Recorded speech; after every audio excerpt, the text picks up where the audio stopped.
Brilliance Audio. Public Confessions: The Religious Conversions That Changed American Politics by Rebecca L. Davis, performed by Vayu O'Donnell. Prologue: Faith in Democracy. Picture the scene.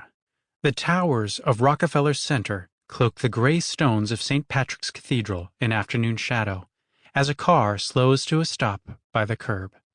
Clare Boothe Luce, an acclaimed playwright, member of Congress, and wife of publisher Henry Luce, alights.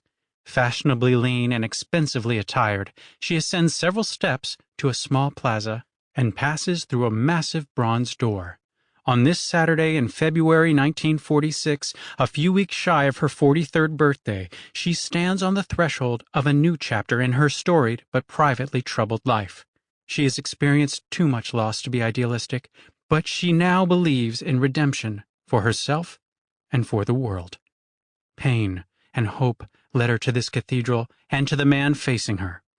In moments, he will cast out her demons, consecrate her conversion, and baptize her a Roman Catholic. Monsignor Fulton J. Sheen is as meticulously clothed and coiffed as Luce is. A silk skull cap covers his immovable black hair. His deep-set eyes seem to blaze with intensity. For occasions such as this, Sheen wears his formal vestments, a floor-length black cassock, and a long, narrow stole that drapes downward from his shoulders.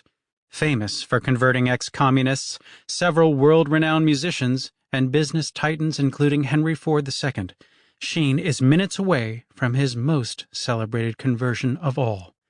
Luce and Sheen. Even their names glow.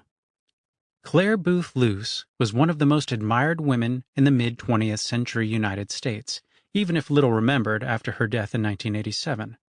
Her actions that February day at St. Patrick's Cathedral made international news.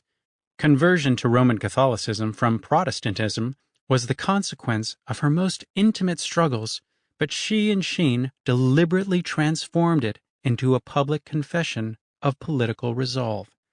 At a time when a majority of Americans suspected Roman Catholics of being unpatriotic, Sheen and Luce insisted that their faith provided the best defense against communist persuasion.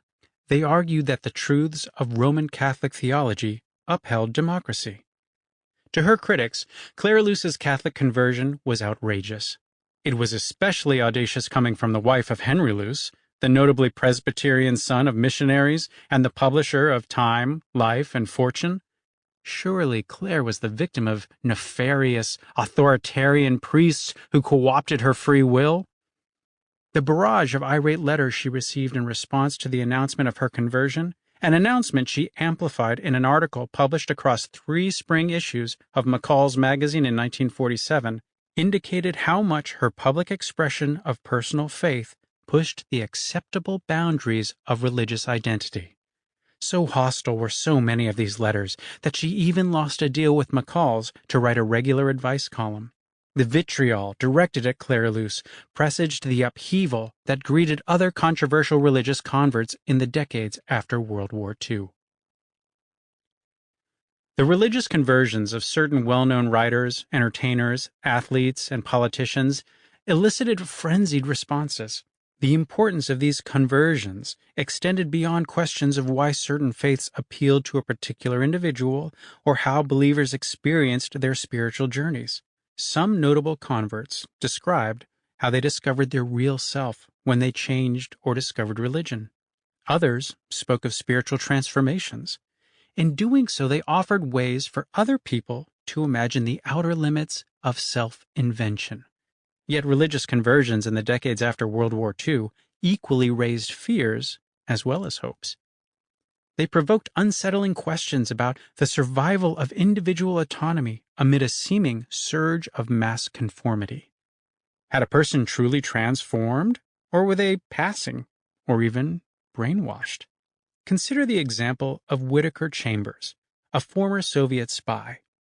Chambers rose to national notoriety in 1948 when he identified Alger Hiss, a former State Department official with a sterling reputation, as a member of the communist Sample complete. Ready to continue?